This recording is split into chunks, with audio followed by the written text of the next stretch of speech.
Selamat sore teman-teman. Nah, di video kali ini saya akan membuat pembahasan untuk soal UAS kimia organik ya yang tahun lalu. Jadi ini UASnya bahannya materi amino terus dan biomolekul yang ada karbohidrat, ada lipid, asam nukleat, dan juga asam amino protein. Langsung aja kita mulai.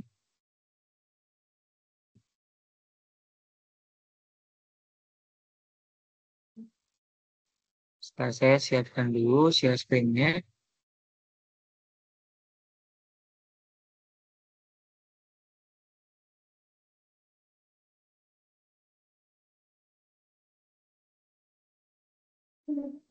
Nah, sudah terlihat ya. Jadi ini yang tahun 2024 dimulai dari nomor pertamanya itu tentang hubungan pKa dengan senyawa asam konjugat dari amina primer.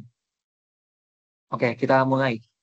Nah, jadi seperti yang kita tahu ya, kalau senyawa amina itu yang ada gugus NH2-nya, biasanya kan bersifat basa ya, karena di NH2 itu kan ini nyambung sama R. Nah, dia itu punya Pb ya di atom N-nya. Jadi bisa juga dia bersifat sebagai basa si aminanya. Nah, amina ini bisa bersifat sebagai asam ketika ada gugus lain di R-nya itu yang bersifat EWG ya, atau penarik kerapatan elektron gitu. Di soal ini di- digunakan gugus F ya, gugus fluorida. Karena F ini salah satu unsur yang ke elektronegatifnya paling tinggi ya di antara semua unsur. Nah, kita diminta untuk memasangkan antara senyawa-senyawa kelima ini dengan pKa yang sesuai. Ingat prinsipnya pKa ya, semakin angkanya besar berarti kan semakin lemah gitu. Kalau semakin kecil berarti sifat keasamannya makin kuat.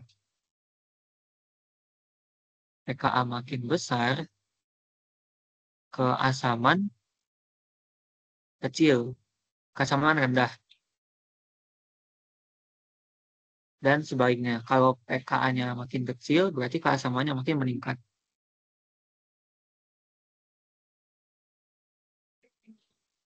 Nah, kita perlu identifikasi dulu di sini berarti posisi atom F-nya ya yang akan menarik kerapatan muatan sehingga H yang ada di setiap senyawa ini bisa untuk dilepaskan ya. H yang ini, dan ini gitu. Nah, itu semuanya yang akan dilepaskannya.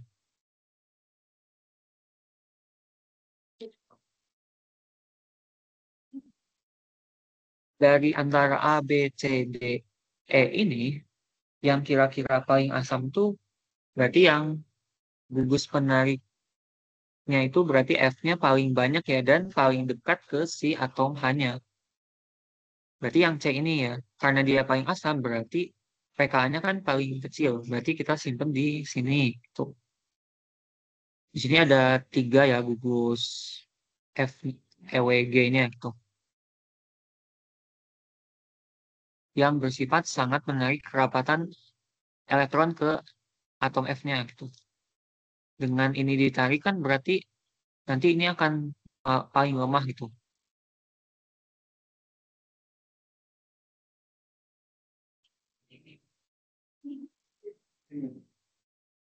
Nah, kemudian selanjutnya berarti yang kedua terkuatnya yang ini ya, yang E. Masih di posisi yang sama ya, ada ke jeda satu atom karbon dulu, dua sih, dua ya ini. Baru itu letak si gugus F-nya gitu. Di sini ke jeda dua atom karbon dulu. Ini ada dua ya yang menariknya.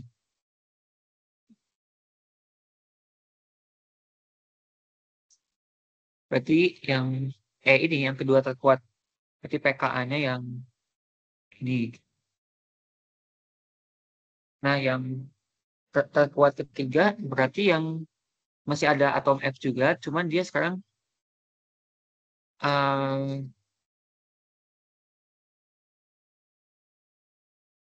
yang B ini ya kayaknya nih. Karena dia ada 3, cuman kan jauh jaraknya. Atau yang adu ya. Karena ini kan tetap kejeda 2 karbon juga, sama kayak yang C sama E tadi. Cuma ini cuma satu ya, berarti yang adu. Berarti yang 8,7 tuh yang ini.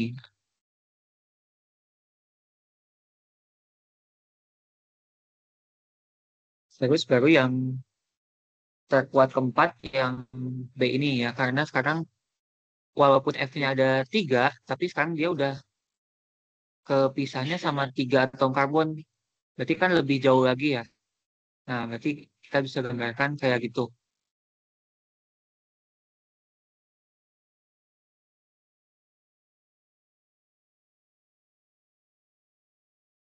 Kan gitu ya kira-kira. Nah,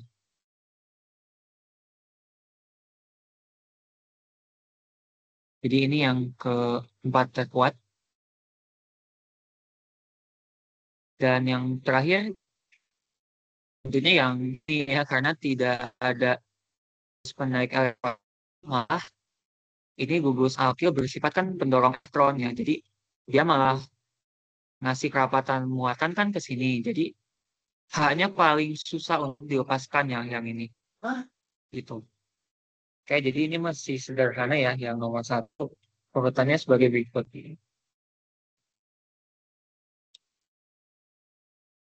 Nah, lanjut ke nomor dua.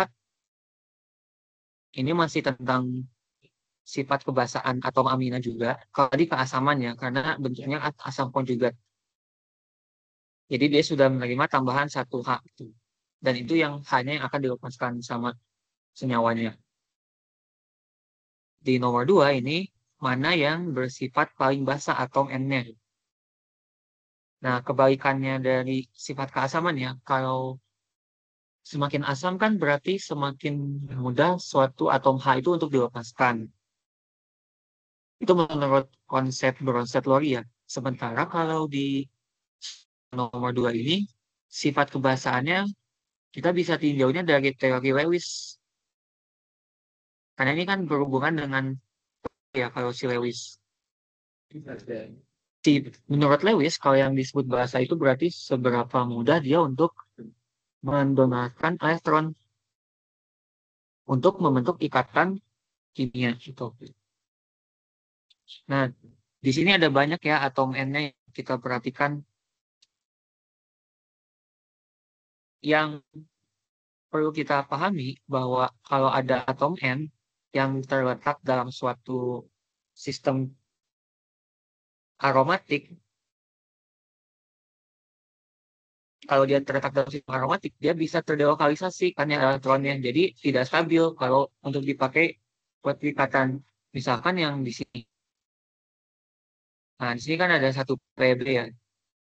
Karena yang lain, karena di samping-sampingnya kan ada ikatan reaktor konjugasi. Nah, ini kan bisa pindah-pindah gitu. Ini juga ya nanti ini ke sini gitu. Ini ke sini dan seterusnya. Jadi ini tidak stabil. Jadi jangan pilih atom N yang ada di dalam cincin aromatik. Alasannya mungkin tadi ya, gue tuliskan di sini.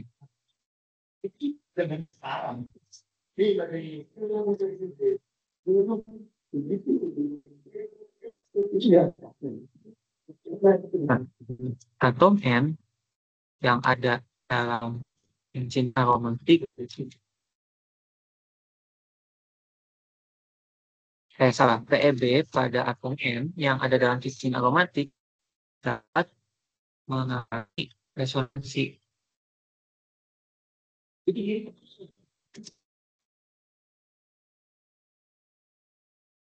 Dengan ikatan rangkap terkonjugasi yang ada di sekitarnya. sehingga mengurangi sifat kebasaannya.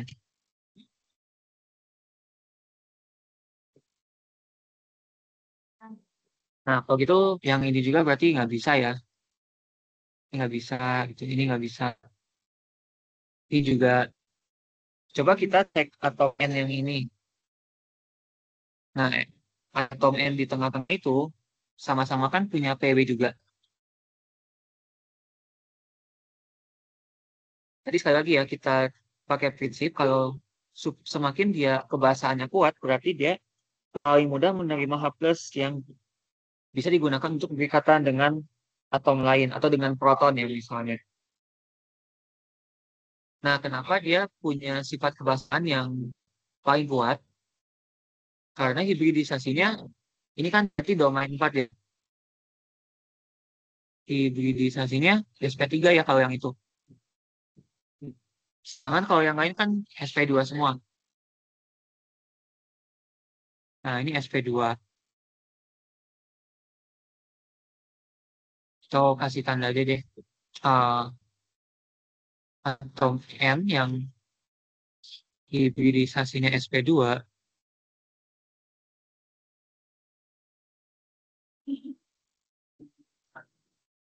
diberi tanda titik itu. Jangan titik deh. Kayak di lingkar aja deh. Diberi warna merah kali ya. Diberi cross X.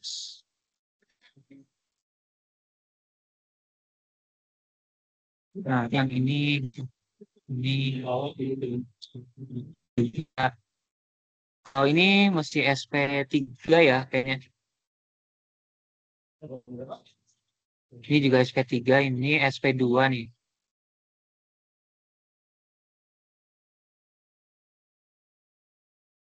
Nah, yang ini SP3 cuman dia bisa terlokalisasi ke cincin yang ini ya. Jadi uh, ku- lebih kurang kebasahannya dibandingkan yang ini. Jadi gitu ya intinya.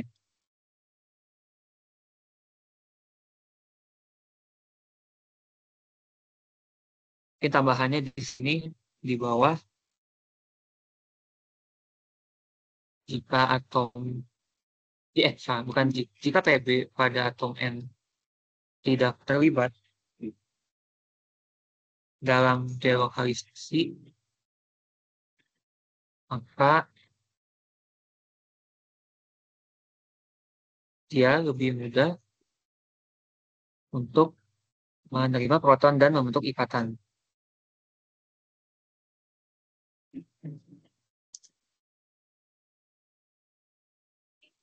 Kira-kira gitu ya penjelasannya. Kita lanjut ke nomor 3.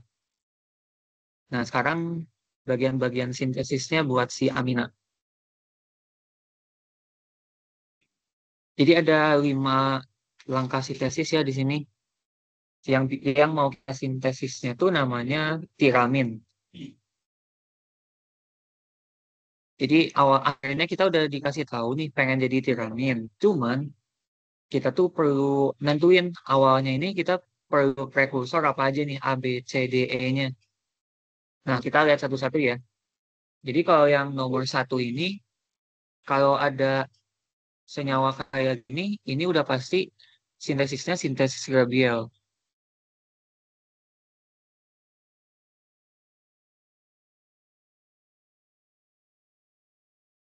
Dengan KOH nanti dia akan ngebentuk kalium phthalamida ya.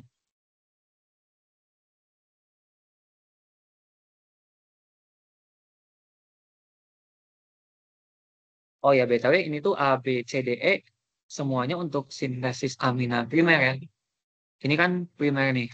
Karena C yang mengikat NH2-nya hanya terikat dengan satu C lagi gitu. Nah, kalau yang A, mungkin kita sambil lihat PPT-nya Bulia kali ya. Nah, kita cari keyword Gabriel. Nah, gitu. Jadi kan pertama direaksikan dengan KOH dan dikasih alkyl halidanya ini di tahap 2. Jadi nanti uh, ya ada substitusi nih si alkylnya. Kemudian dikasih hidrazin ya N2H4 sama dalam etanol dan dipanaskan. Ini juga udah sama persis kan tahapnya. Dikasih hidrazin N2H4 dan etanol panaskan. Berarti yang kurangnya si ininya ya si alkyl halidanya nih. Kita tinggal sesuaiin nantinya tuh amina primernya apa. Jadi itu yang berikatan sama yang H2-nya itu R-nya ya. Kalau di contoh ini kan R-nya ada 4 atom C. Berarti eh, ini kan ada butil terus ada Br ya. Butil bromida ya namanya. Jadi hal yang kita lakukan sama buat contoh di soal. Kita pengen NH2-nya ini dan si R-nya kan yang ya pokoknya potongannya ini gitu ya. Ya udah berarti kita bikin alkyl halida yang R-nya tuh nempel ke si halidanya gitu.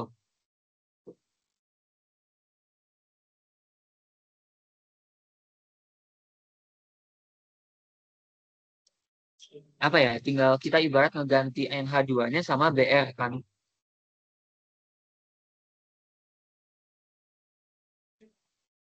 Berarti kita tinggal ganti ini sama Br gitu.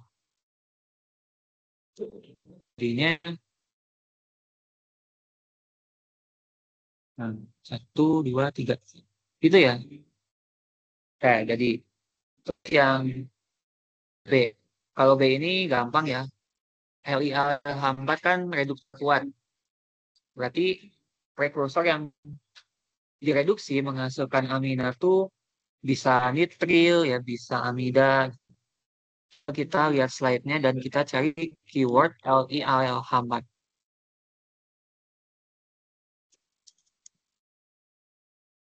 Hmm,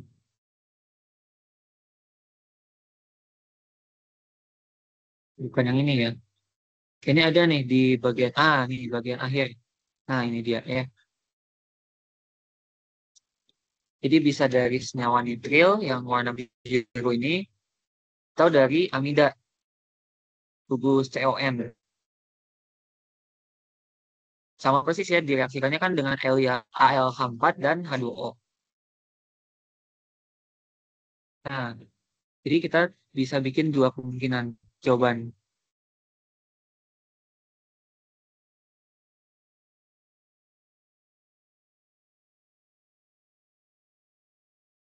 Itu dari nitril ya, atau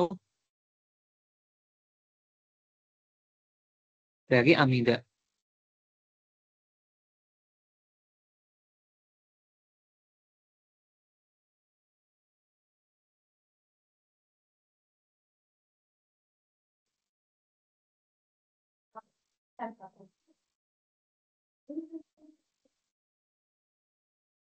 Seperti itu. Kemudian yang C. Kalau C di sini udah ada clue-nya ya, bahwa reaksi ini tuh reaksi penataan ulang Proteus. Penataan ulang Proteus itu dimulai dari senyawa turunan asil klorida ya, COCl. Jadi di sini mulai dari RCOCl dan R-nya tuh ya udah yang ininya kan. Nah, jadi tinggal kita bikin lagi. Ini R-nya. Nah, ini COCl-nya ya, hasilnya kayak gitu. Coba kita cari slide-nya keyword Proteus.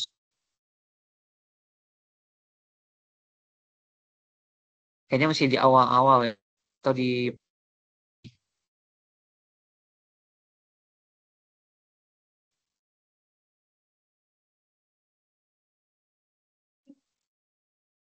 Nah, dia itu dari asil klorida direaksikan dengan natrium tidak.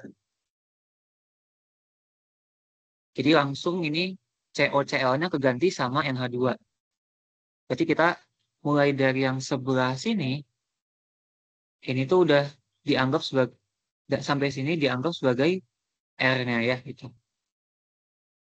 Kayak jadi persis kayak gini. Ini kan R gitu. Oke, lanjut yang D. Nah, kalau D ini reaksi aminasi reduktif.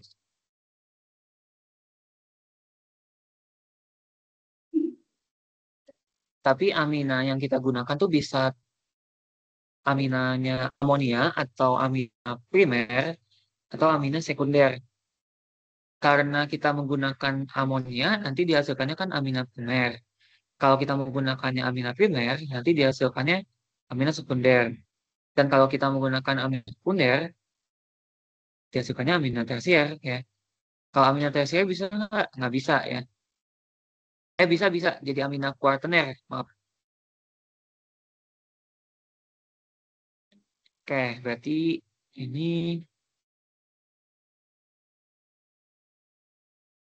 dari senyawa karbonil yang dikasih dengan NH3 itu. Kalau kita lihat slide-nya, kita kasih keyword aminasi reduktif.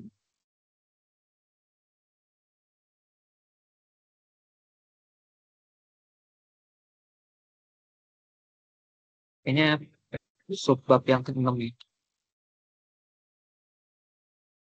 Bukan.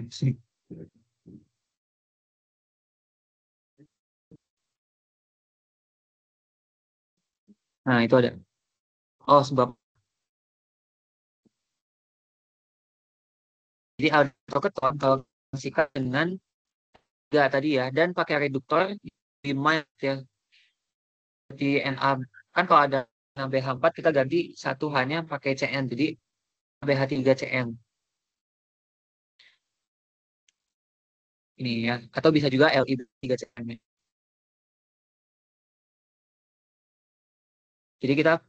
Jadi kita gambarnya senyawa karbonilnya.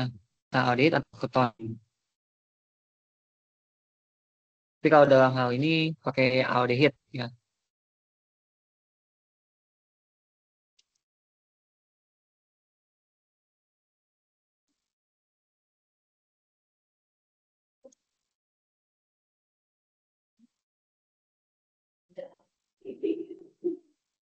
Oh ya, dari NH3 jadi NH amina primer. Berarti ini tuh harusnya ini ya, ke bawah.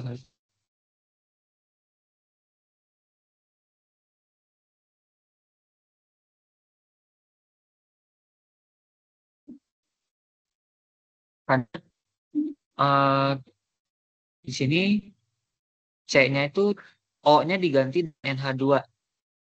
Berarti kalau di sini diganti dengan NH2, nah ini benar-benar ya, jadi kan senyawa yang ini ya. Jadi gitu.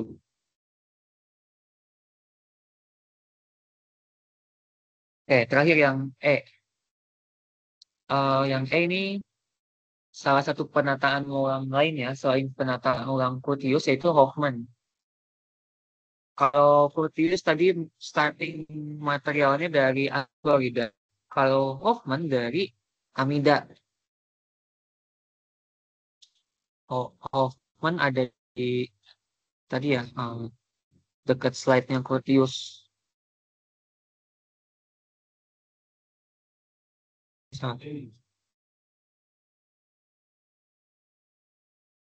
Nah, ini dia.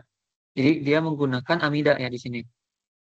Kasih dengan Br2, NaOH, dan H2O dipanaskan. Jadi ini kayak kita ngilangin gugus karbonilnya, tapi C-nya langsung, tapi nggak jadi kejeda C lagi ya, tapi langsung CO-nya tuh diganti dengan NH2. Nah, gitu. Jadi ya udah kita kayak nambahin CO dulu nih di sini, tapi ditambahin satu karbon gitu.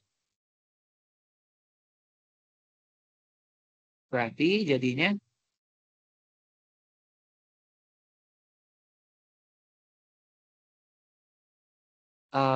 tadi kan langsung di sini. Berarti di sini harus C dulu ya. Nah, gitu. Berarti di situ jadi karbonil dan sini NH2.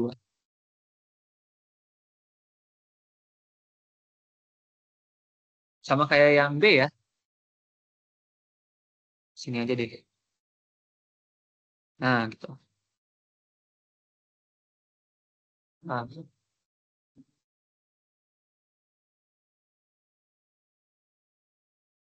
sip. Gitu ya yang E ini.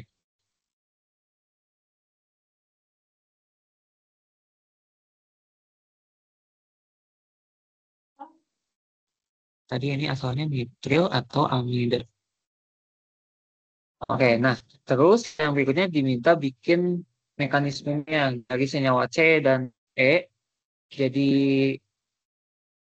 tiramin ya, ini kayaknya harusnya bukan serotonin.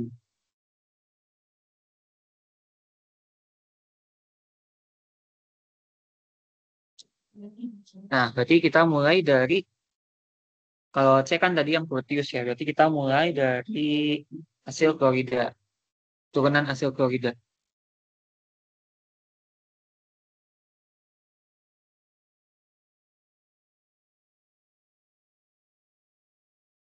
Kalau mekanisme yang Proteus kayaknya sedikit lebih pendek ya daripada yang penelitian ulang. Karena kalau yang Proteus ini dia tuh awalnya substitusi nukleofilik biasa dulu, kan dia butuhnya NHN3 min, N, NAN3 maaf.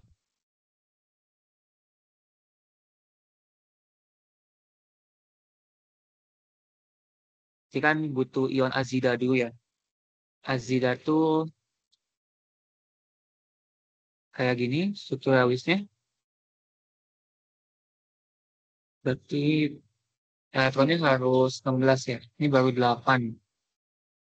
Sini tambahin 2, di sini tambahin 6 lagi. Nah, jadi di sini 2 min muatan formalnya, kalau yang ini min plus 1, ini 0 yang kanan.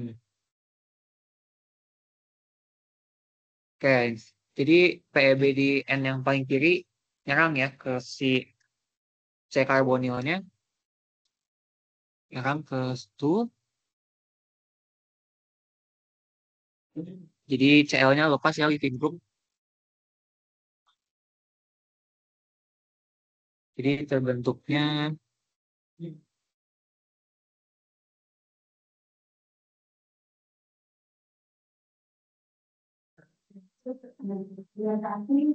jadi C C rangkap O tapi di sini N ya, N udah jadi N3. Situ PEB-nya masih ada 2, sini tetap. Nah, gini, tapi muatannya jadi minus ya.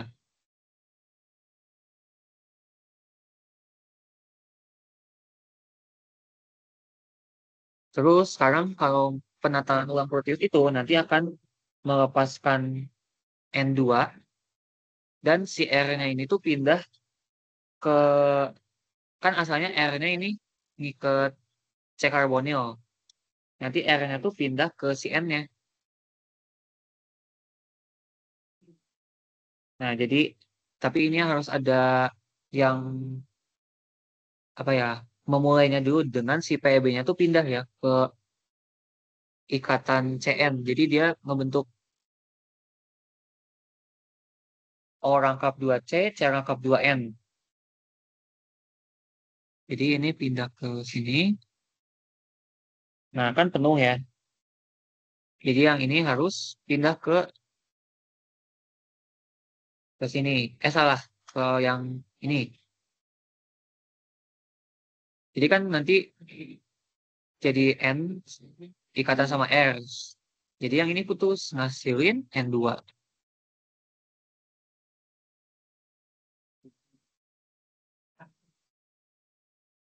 Oke, kita gambar lagi.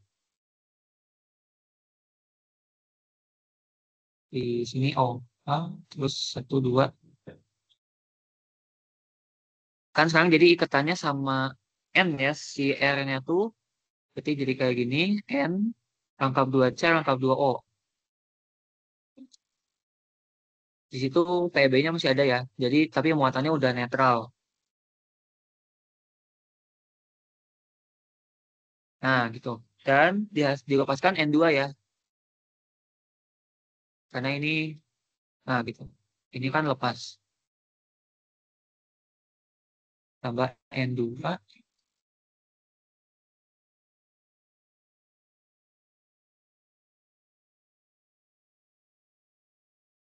Terus ini di hidrolisis ya, jadi NH2.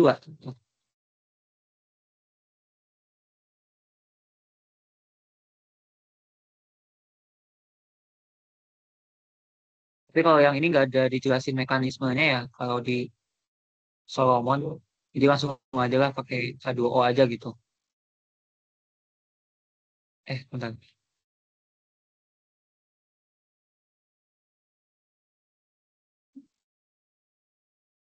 Coba. Nah, jadi NH2 dan CO2. Ini lepasnya jadi CO2. Gitu guys. Ya, emang tahapan yang pentingnya tuh cuman pindah aja sih gugus R-nya itu ke si N-nya. Oh sorry, kalau dari awal berarti ini substitusi nukleofil dulu. Splitting groupnya diganti sama N3, ya, sama ion azida. Baru nanti ini pindah ke N yang pertamanya. Nanti kan urutannya jadi R, N, C, O. Nah gitu.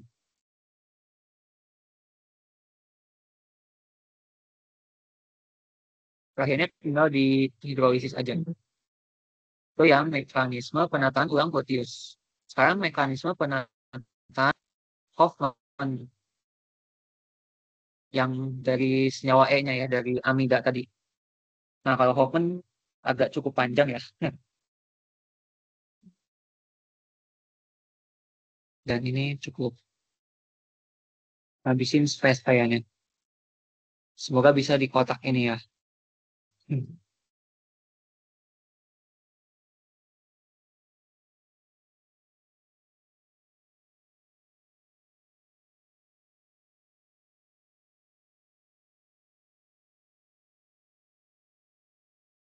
Jadi kita mulai dari amida. Itu H yang ada di NH2-nya tuh habis, tapi satu persatu ya. Jadi kita ambil dulu pakai basa. Nah, ini ngambil hanya yang pertama dulu. Nanti kan jadi H minus ya.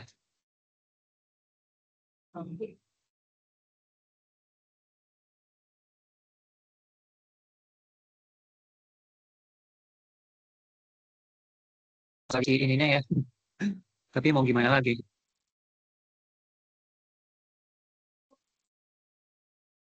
Nah, ini jadi NH minus ya gitu.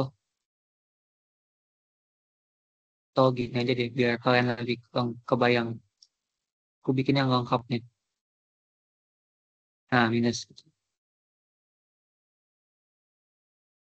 Asalnya kan gini ya. Nah, gitu. Tapi kalau udah diambil ini kan si yang ini masuk ke N ya. Jadi minus. Nah, terus sebelum H yang satunya lagi ini hilang, dikasih BR2 dulu.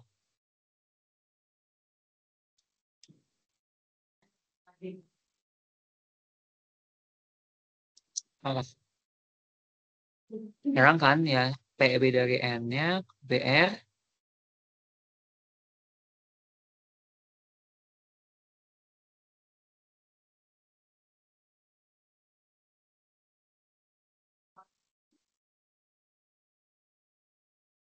jadi muatan N-nya netral lagi ya. Nah, gitu. Terus, sekarang kita ambil lagi H yang keduanya. Ulangin lagi step tadi ya, kita pakaiin OH.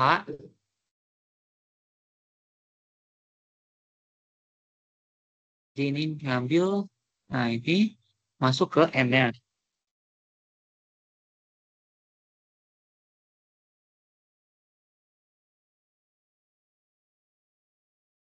Jadi apa yang terbentuk?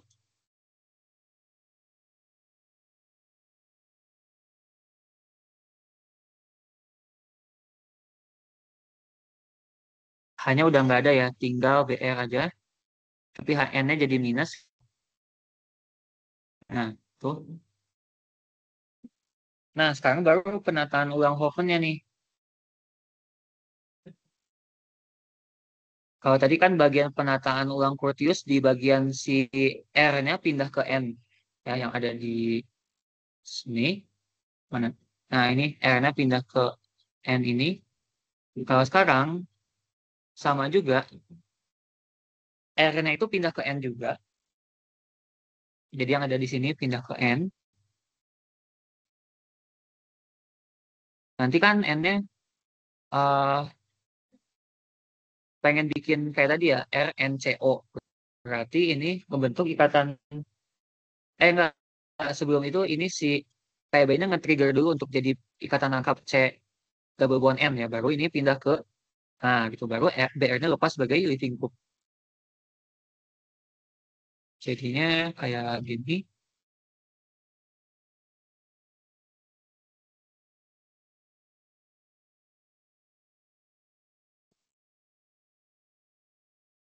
N ya di situ. Nah, baru N rangkap 2C, rangkap 2O.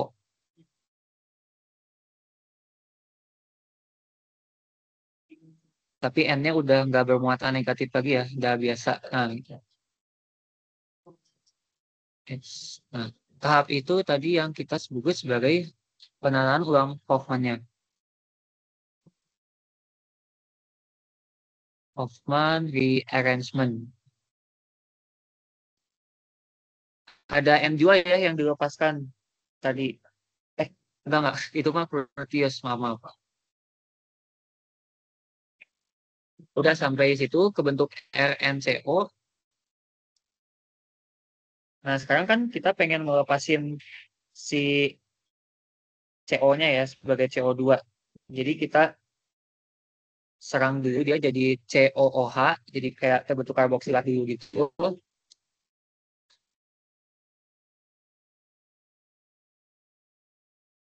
OH-nya nyerang ke C ya. Berarti ke sini.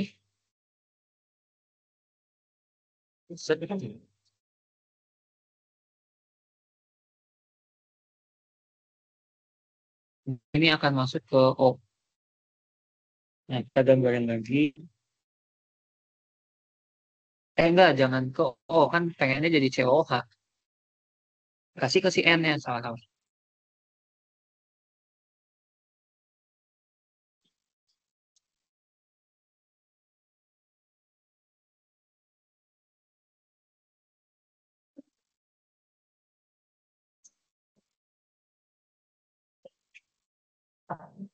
Kalau gambarnya di bawah, nanti itu ke atas ya. Coba kita pindah ke sini biar nggak tumpuk-tumpukan.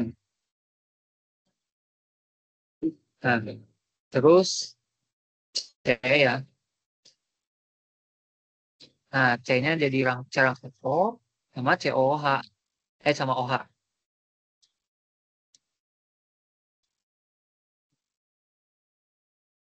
Kenapa harus ada yang masuk ke si N-nya? Karena kan kalau OH nyerang ke si C ini nanti ini udah pas nih tangannya empatnya. Jadi harus ada yang pindah satu. Pindahnya ke N. Jadi N-nya bermuatan negatif ya.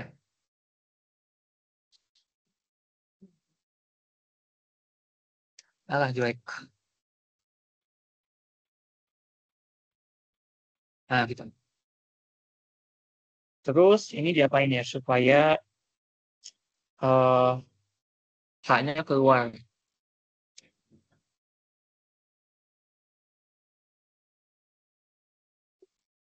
Oh iya, berarti ya udah PB dari N nyerang H-nya ya. Jadi itu intramolekul istilahnya.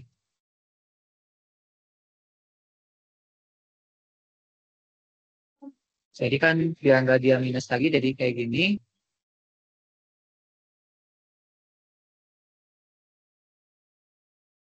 Terus tapi O-nya jadi negatif tuh. Pindah. N-nya udah nggak positif lagi. Udah nggak negatif lagi.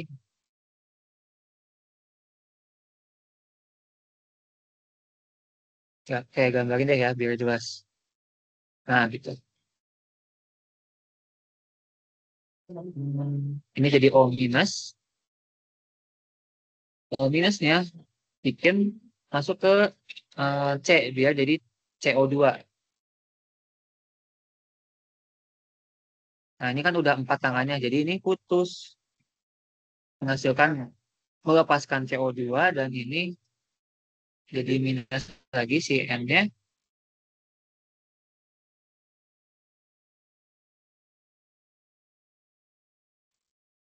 Satu, dua, set, NH2 ya. Belum, NH doang. NH-nya tapi minus. Nah, tuh. Supaya dia nggak minus, ya udah terakhirnya kan ada air. Jadi ngambil H lagi deh terakhirnya.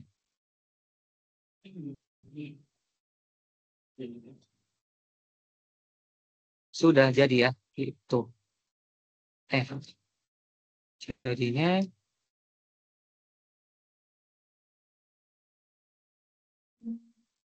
udah jadi NH2. Nah, gitu.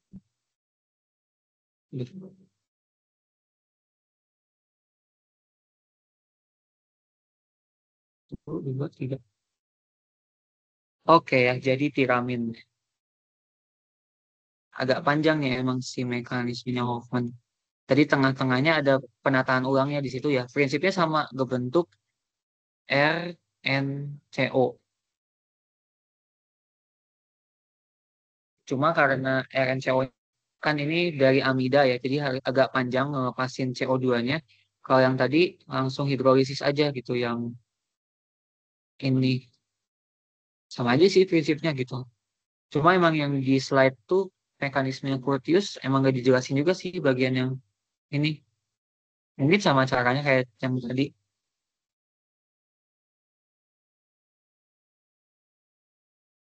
Nah ini ya mekanisme si Hoffman. Kalau yang Curtius itu dia cuma dari RNCO-nya langsung dihidrolisis aja gitu. Jadi amina primer deh.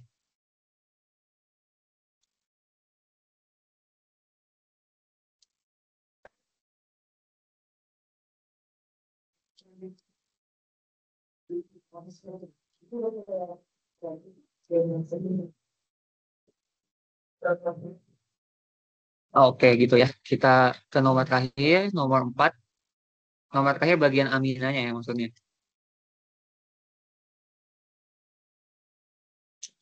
Nah, ini sama kayak tadi. Kita lihat yang 4A. Ada penataan ulang Hoffman dulu di situ. Kita kayak tinggal ngilangin CO-nya ya. Terus NH2-nya maju satu karbon.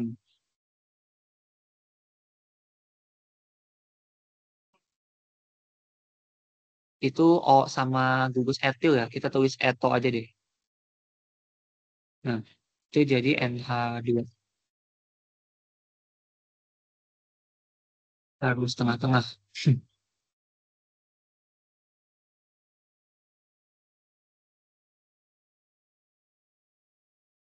Nah, ini benar ya C-nya 8, di sini ada 2, di sini ada 6.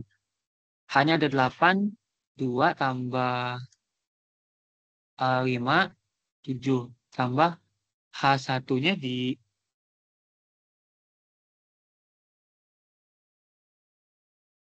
ada 11, maaf. Kan di sini ada 4 semua. Hanya itu 2, 3, 4. 4 tambah 5, 9, 9 tambah 2, 11. Oke, betul. Kemudian ini NH2 kalau direaksiin sama natrium nitrit, bakal jadi eh, N rangkap 3N ya. Makanya di sini N2 gitu. Jadi senyawa azo ya.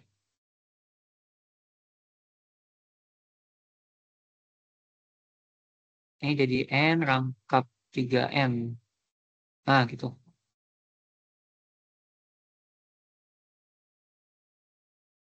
Terus berikutnya reaksi Sunmeyer di sini. Mengganti gugus azonya jadi gugus F.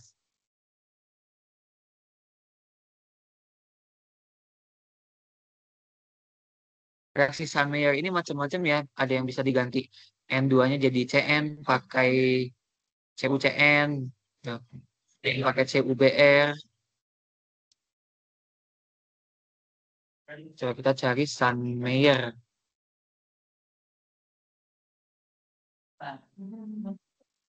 Nah, ada di slide yang kayaknya bawahnya ini.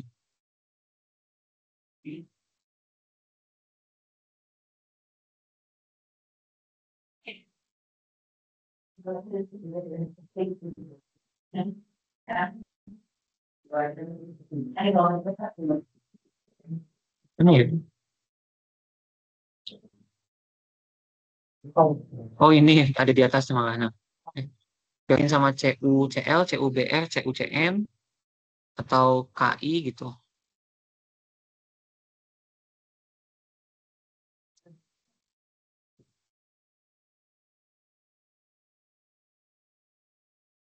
Ini jadi F aja.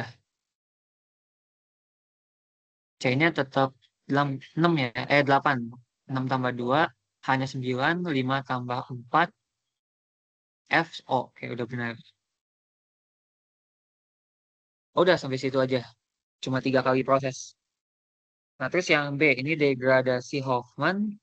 Senyawa awalnya namanya psilosetin. Degradasi Hoffman ini sebenarnya 3 tahap, cuman eh apa ya? Yang penting tuh degradasi Hoffman kan dia ngebentuk ikatan rangkap ya terakhirnya. Nanti ini lepas jadi living group dan ikatan rangkapnya di sini. Nah, udah sebenarnya gitu doang. CH3I-nya ini kan buat metilasi, buat nambahin metilnya dulu nih di sini. Aku gambarin hasil tiap tahapnya ya. Produk tahap 1 nantinya itu jadi ini nggak usah semuanya kita gambarin ya, yang ujungnya aja lah. Nah, gitu. Potongnya di situ gitu ceritanya. Nanti N-nya jadi ada 3 tambahan metilnya ya. Nah, gitu. Sama si I minus. I minus yang dari red- residu CH3I-nya. Kalau produk tahap 2-nya, nah itu kan direaksiin sama perak oksida. Sebenarnya itu nggak ngubah si ujung N-nya ini, tapi cuma ngeganti iminnya jadi OH- aja.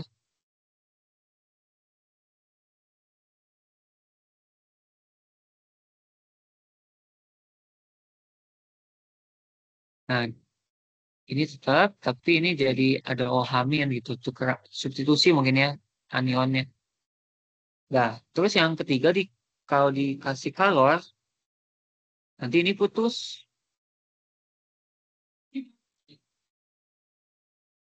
dan ngasilin rangkap.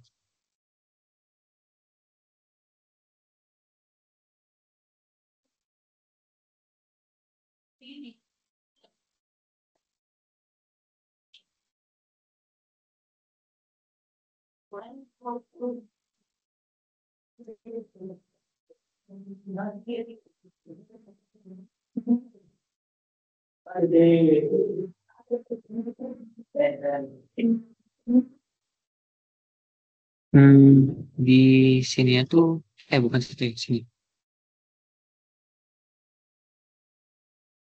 Itu kan putus, jadi nggak bentuk ikatan rangkap. Nah, itu ya. Dan jadi triemetilamina.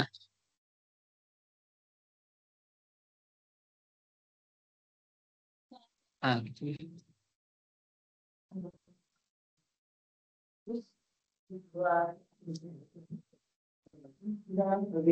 Nah, mekanismenya gimana?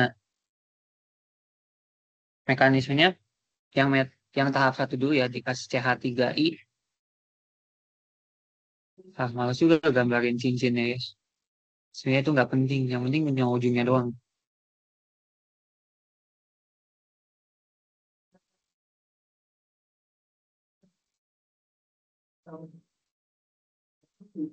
Baru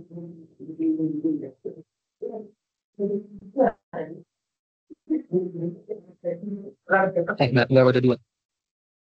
Nah, terus ini dikasihin sama metil iodida, ada Pb ya di CN-nya, dia bersifat basa, dia nyerang ke C-nya yang partial positif di situ, karena I-nya kan partial negatif, terus ini masuk ke I-nya, set gitu. Males banget, kopi aja lah ya. Bisa nggak? Aduh, gitu lah gambar aja, lupa bagus.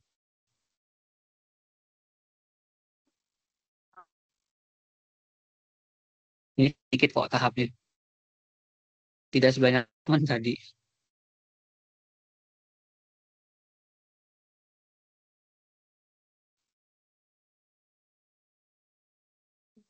Satu, dua, tiga ya gitu.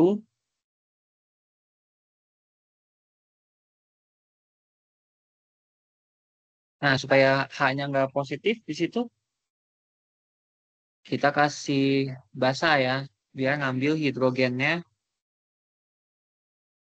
Hmm, bawah sini aja deh.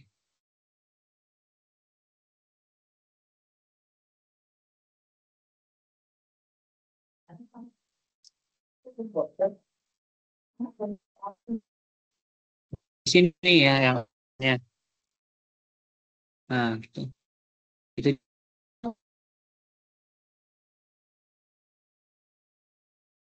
masuk ke sini, tinggal bentuk ikatan rangka. Ini jadi putih living group. Harusnya pakai beda warna. Beda deh, nanggung. Ini nggak bentuk ikatan rangka. Jadi ini jadi putus sebagai living group.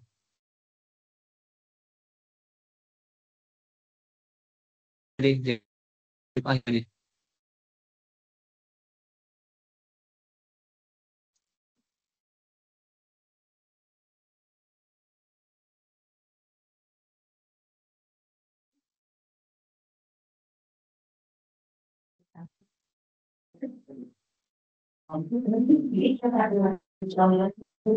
Terus ini rapat, dah tuh, dan menteri metilamin.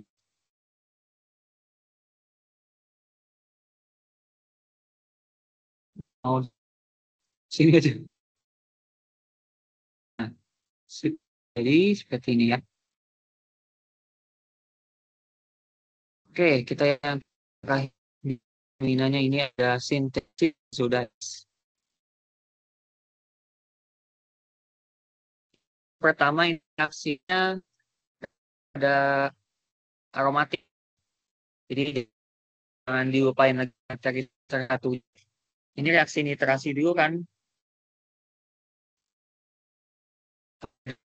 Asam nitrat dalam 4 masukin gugus nitro. Nah, tapi gugus nitronya masuk di mana? Di sini substituen lain yang udah ada yaitu Br dan OH. Kita tahu kedua itu parah ya. Ada yang kuatnya kan, yang kuat itu yang OH-nya. Ini nomornya di sini, ini nomor 2. Ini kan yang lebih sebagai pengaruh otopara adalah OH. Jadi dia nanti nih gugus nitronya bisa masuk di posisi ortonya OH, di posisi paknya OH nah, di sini. Tapi yang mungkin di sini ya karena untuk menghalangi halangan sterik gitu. Kan di situ lebih bebas yang daripada persis di sebelahnya si OH ini. Gitu. Nah, kita tambahin catatan dulu. Br dan OH adalah pengarah ortopara.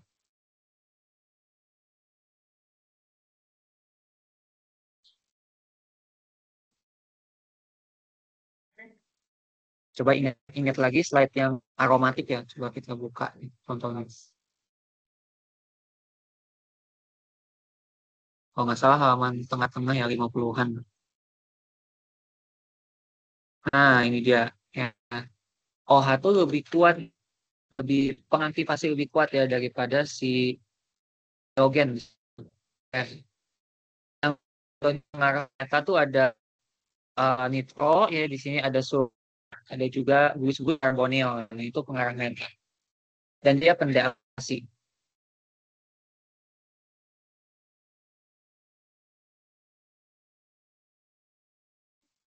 eh kita tambahin keterangan juga, OH minus pengarah ortopara lebih kuat,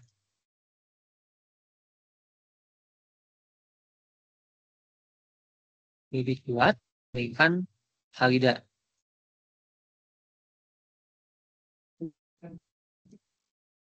Nah, X gitu, secara umum. Ini namanya senyawanya 2-bromofenol ya, atau ortobromofenol.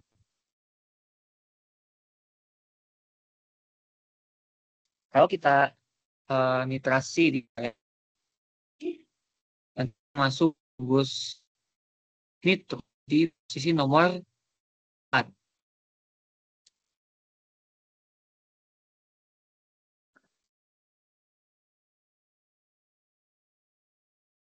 Itu BR, nah ini OH,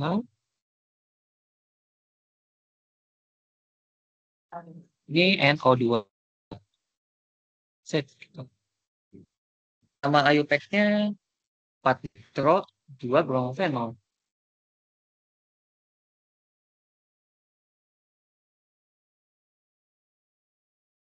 Terus, nah ini direaksikan sama CO2, itu untuk reduksinya.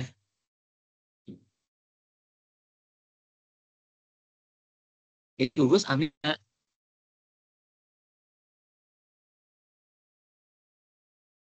Buat selain pakai, dan bisa juga pakai di HCl,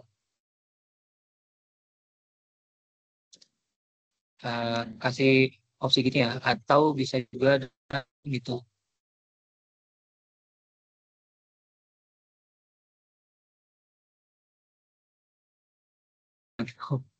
Satunya Fe, HC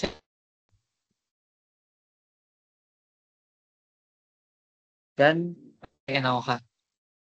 Jadi itu ngereduksi gugus nitrat jadi gugus amina. Nah, kita gambarin hasilnya.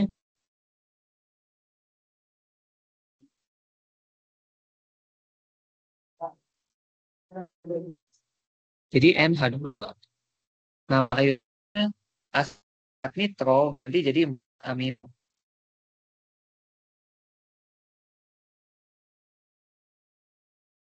NO2 bromofenol. Nah, sekarang direaksikan dengan nitrit, bakal terbentuk senyawa azo ya, kayak yang sebelumnya. Bang.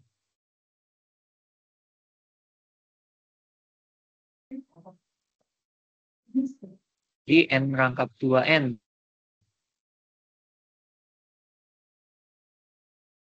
Nama senyawanya nggak bisa ya. Tapi kalau diminta,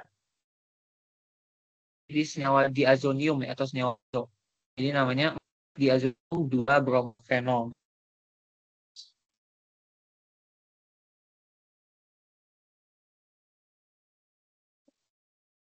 Nah, ini nama grupnya gugus itu nempel di N-nya. Jadi N-etil, cabangnya N-etil. Yang ada gugus NH2-nya itu anilen. Jadi N-etil anilen. Kalau misalkan etilnya dua kayak gini, tapi ini kan hilang ya. Oh, bukan hilang, di sini jadi plus. Benar, hilang. Ini N di anilen. Salah. Ini N di N. Nah, gitu. Ini reaksinya adalah coupling diazonium ya. Jadi nanti ada jembatan yang merangkap di tengah. Jadi awal ini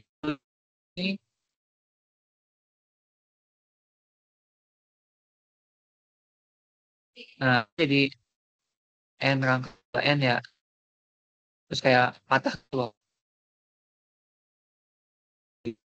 Ini mungkin sama yang N gitu.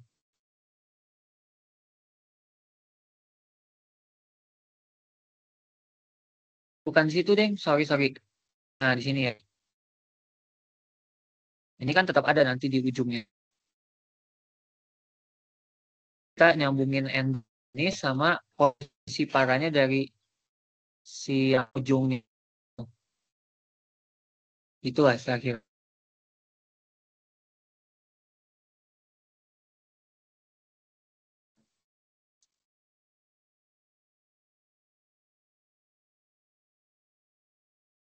Ah, jelek. Ini ada posisi ininya ya di sini. Itu N. Wah, ada at.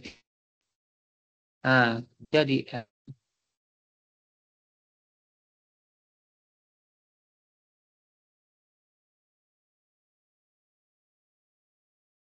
prod ya. Nah, udah beres ini yang bagian aminanya. Ini kan nomor 4. Nomor 5-nya udah masuk yang senyawa asam amino ya, tripeptida. Oke, kita lanjutin lagi di video berikutnya ya. Jadi ini videonya khusus yang buat aminan dulu. Cukup sekian ya teman-teman. Kita lanjutin lagi di video selanjutnya. Thank you semua.